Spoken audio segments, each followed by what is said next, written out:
кумитаи омори тоҷикистон гузориш додааст ки аз шумораи умумии ширкату соҳибкорони инфиродие ки расман сабт шудаанд бештар аз нисфашон барҳам хӯрдаанд. Ба иттилои ин ниҳод дар равзанаи ягонаи кумитаи андоз дар маҷмӯъ бештар аз 810 000 бо шумули шахсони ҳуқуқиву соҳибкорони инфиродӣ сабти ном шуда, вале зиёда аз 400 000 он аз кор мондааст.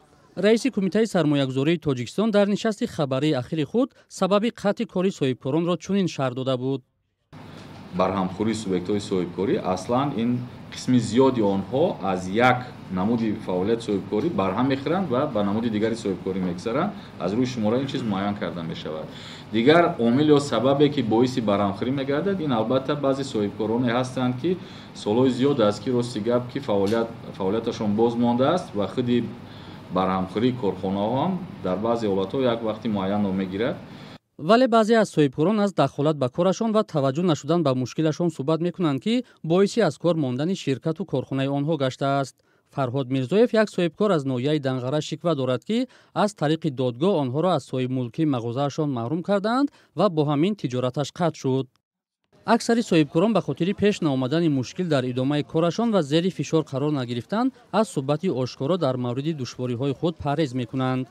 абдулло ашуров, коршиноси иқтисодӣ, мегӯяд маҳдудиятҳо дар бахши соҳибкорӣ аз надоштани роҳҳои баҳриву қобилияти харидории сокинон шурӯъ мешавад ва дигар мушкилот дар дохили кишвар изофа мегардад. барои бизнес дар кишвар як имтиёзҳои ғайриоддӣ дар кор аст, чунки масалан агар ҳамин имтиёзҳо дар дигар кишварҳо кофӣ бошад, барои Тоҷикистон кофӣ нест, чунки шароити мо аз дигар кишварҳо фарқ мекунад. бинобар ин чизҳо муҳим аст ва аз ҳама муҳим Тоҷикистон як системаи мустақили судӣ надорад.